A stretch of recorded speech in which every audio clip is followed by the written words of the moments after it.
Under the pale winter sun of December 1944, the makeshift POW camp near Hürtgen Forest stood silent.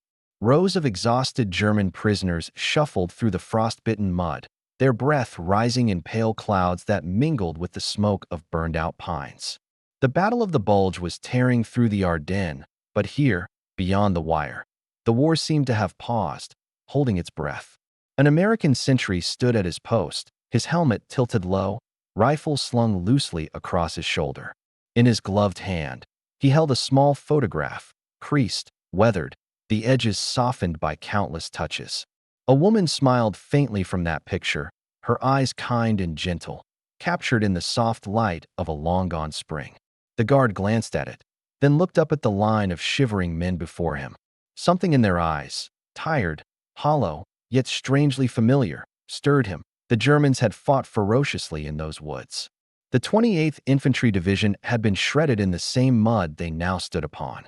Many of these captives were boys, barely 18, drafted into a collapsing Reich, commanded by officers who still barked orders about honor and duty while artillery flattened everything around them. They had marched through nights of snow and fire, their boots stiff with frozen blood. Now they were captives, stripped of insignia, stripped of certainty.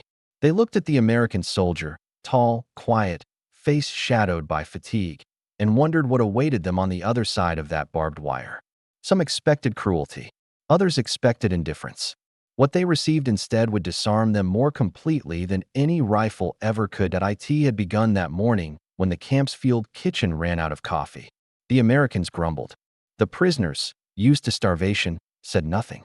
The guard, Private First Class James Whitaker from Iowa, noticed one of the Germans, a young mechanic named Karl Bauer, struggling to light a cigarette with trembling hands. Without a word, Whitaker handed him a matchbook. Their eyes met briefly. A flicker of humanity passed between them, small but unmistakable. Later, during the noon watch, Whitaker saw Bauer again, sitting in the corner of the pen, his head bowed, whispering something in German that sounded like a prayer. Whitaker reached into his breast pocket, pulled out the folded photograph, and hesitated. Then, against every rule drilled into him, he stepped closer to the wire. The prisoners stirred. The guard held up the photograph. "My mother," he said quietly, his voice rough from the cold. "She's waiting for me back home." None of them spoke English well, but the meaning was unmistakable. One of the older Germans, a former schoolteacher from Dresden, translated in a halting voice. The moment stretched. The photograph passed through the wire, gingerly accepted by hands that had once loaded rifles but were now trembling from hunger and disbelief. They studied the image as if it were sacred, turning it gently, tracing the smile on the woman's face with gloved fingers that a murmur rose among them. One whispered, "Sie sieht freundlich aus. She looks kind." Another muttered that she reminded him of his own mother, who had written letters he could no longer answer.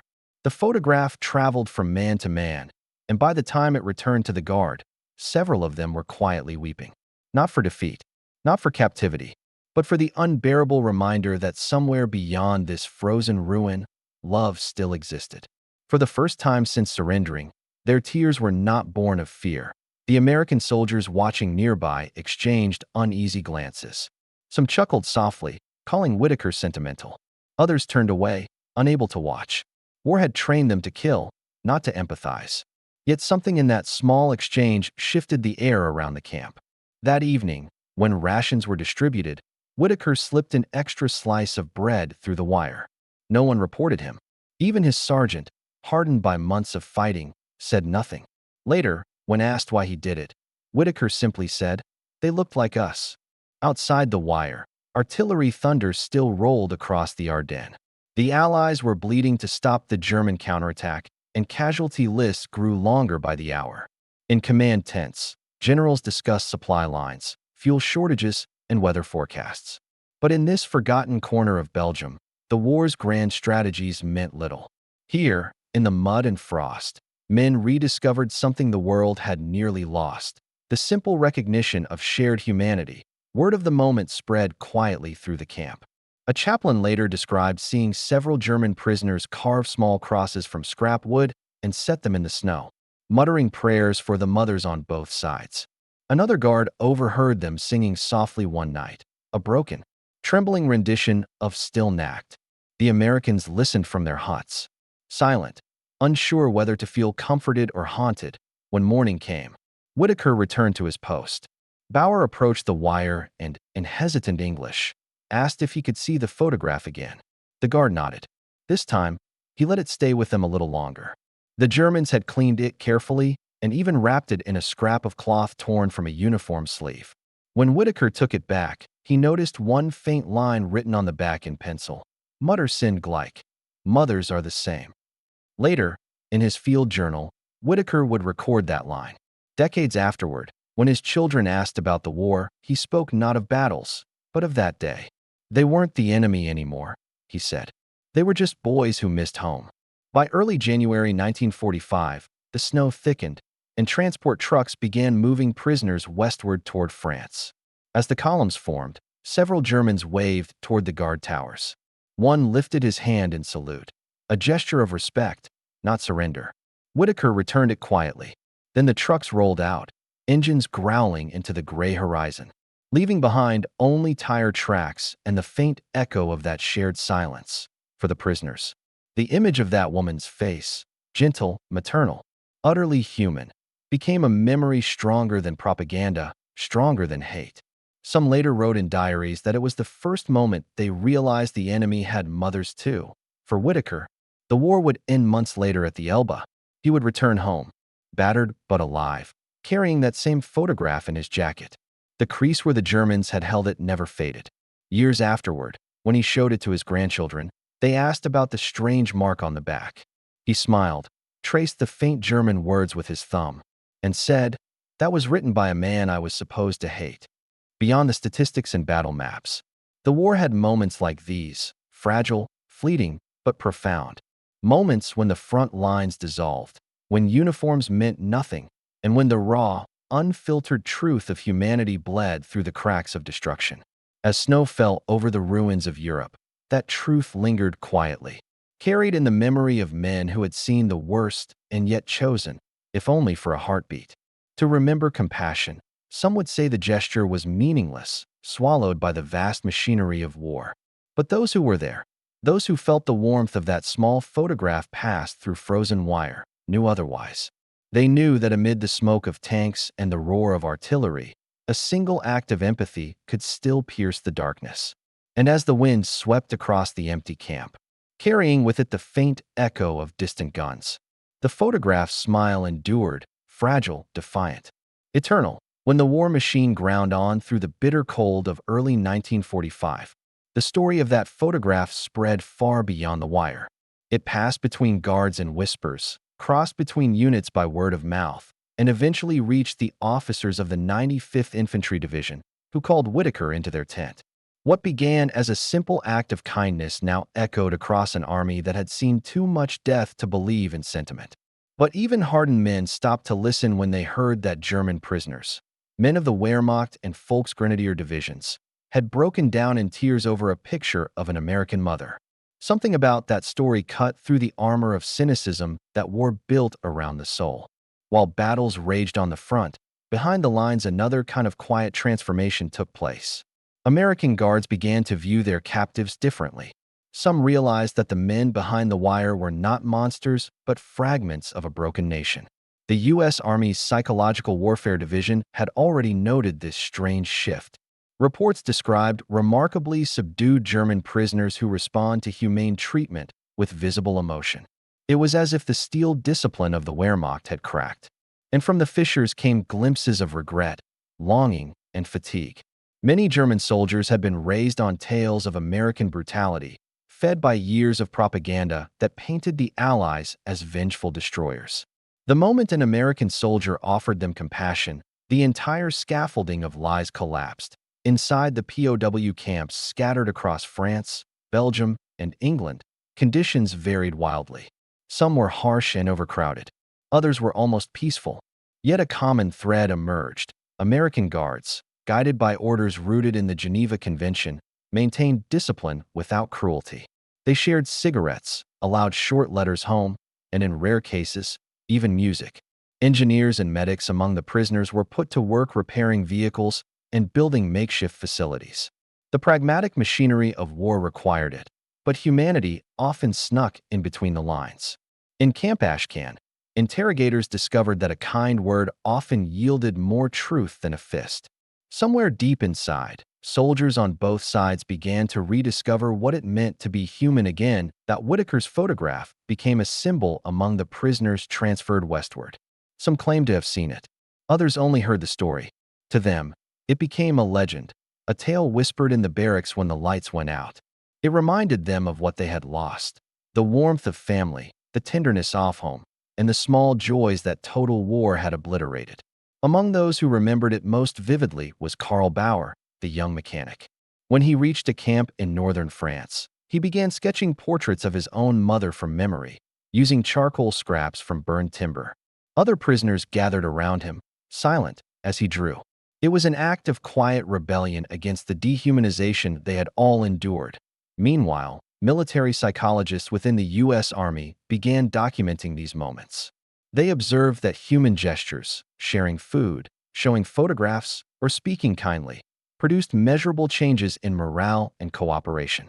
The Germans, they noted, became more compliant, less hostile, and occasionally grateful. Some analysts believe this reflected the shattering of Nazi indoctrination. Others saw it as proof that mercy was itself a weapon, subtle, invisible, but powerful. By undermining the enemy's belief in total separation, compassion dismantled the ideological walls that Hitler's regime had built over 12 brutal years. Whitaker, unaware of the wider discussions, continued his quiet service. He was later reassigned to guard detail in France, near Reims, where streams of new prisoners arrived daily, defeated men from shattered units retreating from the Rhine. They were ragged, emaciated, and hollow-eyed. Yet among them were those who recognized him. One man stepped forward, holding a folded scrap of paper. Inside was a crude drawing of the same photograph Whitaker had once shared, copied from memory. "Your mother," the man said in broken English. "We did not forget." Whitaker, stunned, tucked the paper into his jacket. For him, it was proof that compassion could echo longer than gunfire. The American army itself was built upon discipline and command, but its beating heart came from ordinary men: farmers, mechanics, engineers, and clerks turned soldiers, each carrying fragments of the lives they'd left behind. It was this foundation that distinguished them from the machine-like efficiency of the German war effort. When American engineers built bridges, they built them to hold not only tanks but also hope. When medics risked fire to save lives, they did it not for glory, but for decency. In the same way, when an American guard shared a photograph, he unknowingly upheld the moral architecture of his nation, that humanity must endure even in the darkest hour. Among German officers captured later in the war, reports surfaced of deep confusion. One colonel, interviewed after his surrender near Remagen, admitted, "We were told the Americans were beasts, yet their guards treat us better than our own officers." His statement spread through the Allied interrogation corps, feeding into growing awareness of the psychological disintegration within the German ranks. Some prisoners even volunteered labor for the Americans, constructing airfields and warehouses, insisting it was for the sake of decency. Back home, American newspapers published sanitized accounts of POW camps, showing orderly lines of captured Germans eating hot meals. What they didn't show were the small, human exchanges, the gestures that blurred the line between enemy and friend. War correspondents rarely reported that some prisoners cried when handed a cup of coffee or when an American nurse bandaged their wounds without judgment. But those who served behind the wire remembered. And in those memories, the story of the photograph endured like a secret thread connecting two worlds. As the months dragged on and Germany neared collapse, the POW population swelled. By May 1945, over 3 million German soldiers were in Allied hands. Camps overflowed. Tents multiplied across France and Britain. Yet amid the chaos, discipline largely held. There were occasional incidents, fights, escapes, moments of despair, but they were exceptions in a vast system of control. The U.S. Army's reports frequently noted that humane treatment contributes directly to order. It was a quiet victory, one that did not require bullets, for many of the guards. Including Whitaker, the experience left deep marks. When he wrote home, His letters spoke less of combat and more of compassion. "We keep them fed and safe," he wrote to his mother. "They are beaten men, not beasts. Sometimes I think we are all just trying to remember who we were before this." His words mirrored the larger transformation sweeping through the ranks and understanding that winning the war would require not just defeating armies, but healing the human spirit shattered by them. By the time Germany finally surrendered in May, the photograph had become part of camp folklore. Prisoners spoke of it during processing, some even requesting to see it as they awaited transport. The Americans never made it official, never recorded it in reports. But among the thousands of nameless captives who crossed the Channel that spring, a quiet legend survived, that somewhere in an American uniform pocket, there was a picture of a woman who had reminded them all of home. What Whitaker never knew was how far that legend traveled.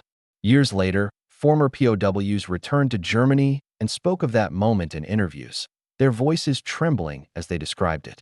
For them, it had been the first proof that the world could be kind again. And for the Americans, it stood as a testament that compassion could coexist with victory. Section 2 ends here, just as the war does. But what remained after the surrender was not peace.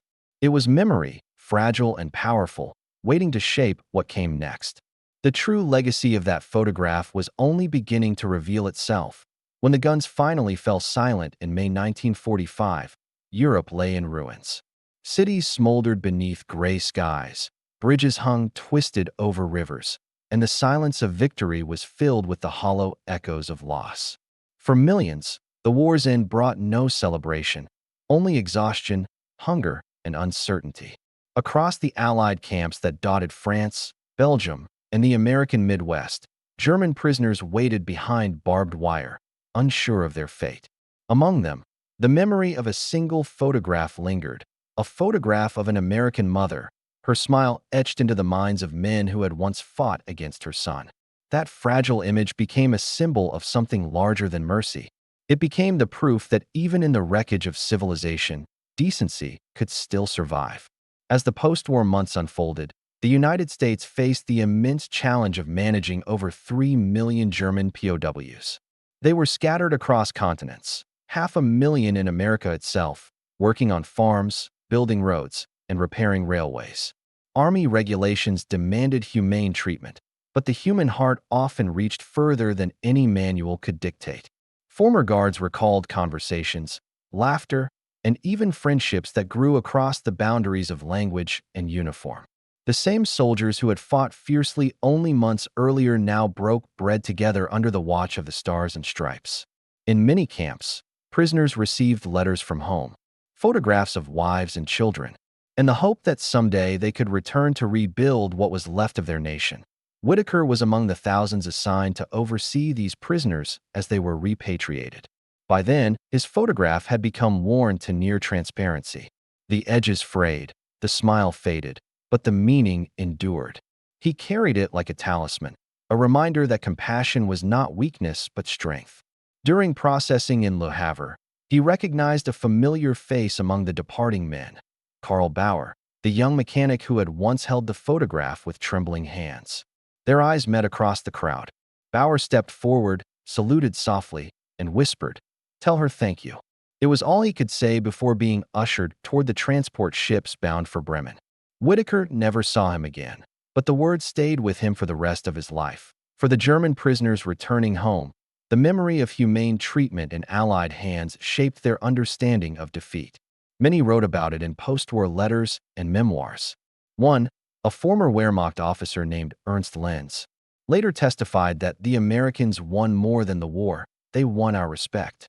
Another wrote that a photograph shown by an American guard had broken something inside, something that years of propaganda had built. These recollections formed part of a broader transformation, the rehumanization of a defeated enemy. Where Nazi ideology had devalued empathy, the Americans had quietly reintroduced it as an act of strength. In the years that followed, the psychological impact of that humane approach became evident. The Marshall Plan, initiated in 1948, was more than an economic recovery program. It was a philosophical extension of that same belief, that rebuilding an enemy was the surest way to prevent future war. The same compassion that passed through the wire in a photograph now flowed in the form of food, aid, and cooperation. Historians would later argue that this moral continuity, from battlefield mercy to peacetime generosity, defined the American century. The soft power that rebuilt Europe was born not in conferences, but in moments like the one at that cold POW camp in 1944. For Whitaker, life after the war was quiet. He returned to Iowa, married, and became a schoolteacher. The photograph of his mother remained in a small wooden frame on his desk. Occasionally, former students would ask about it, and he would tell the story, not with pride, but with humility. It wasn't much, he would say, just a picture, but it reminded us what we were fighting for. Years later, when he passed away, his family found in his belongings a faded pencil note, still legible, still in German. Mutter sind gleich. Mothers are the same. They framed it beside the photograph. In postwar Germany, some former POWs kept their own reminders. Bauer, now an old man, wrote to a local newspaper in 1965 about the American Guard who had given them hope in a moment of despair. He showed us that the world we destroyed could still be rebuilt, Bauer wrote. When I saw that woman's face, I realized the enemy had a mother too. That was the day I stopped hating. His letter was later reprinted in a veteran's journal, sparking hundreds of responses from readers who had served on both sides. Many admitted they, too, had been changed not by combat, but by kindness. Across the Atlantic, similar stories surfaced in archives and interviews. American veterans who had served as guards recalled moments when captured Germans offered them small gifts carved from wood or metal. One spoke of a harmonica given to him by a prisoner in gratitude. Another described a POW who returned to America decades later to thank the man who had treated him humanely. These encounters, scattered and unrecorded in official histories, formed the invisible threads that bound former enemies together long after the guns fell silent, in the broader sweep of history. Such gestures may seem insignificant compared to the vast machinery of war, the tanks, bombers, and divisions that decided Europe's fate. Yet those who lived through it knew otherwise. They understood that wars are not only fought with weapons, but also with ideas about who deserves mercy and who does not. The small act of showing a photograph across barbed wire became a quiet rebellion against the brutal logic of total war. It said, without words, that humanity was not the privilege of victory, but the responsibility of those who wished to remain human at all. The WWII the 1980s.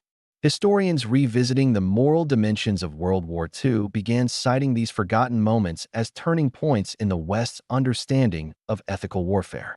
In lectures and documentaries, they spoke of how American policy, rooted in both pragmatism and compassion, laid the groundwork for reconciliation. Veterans like Whitaker were invited to schools and memorials, not to speak about battles, but about decency.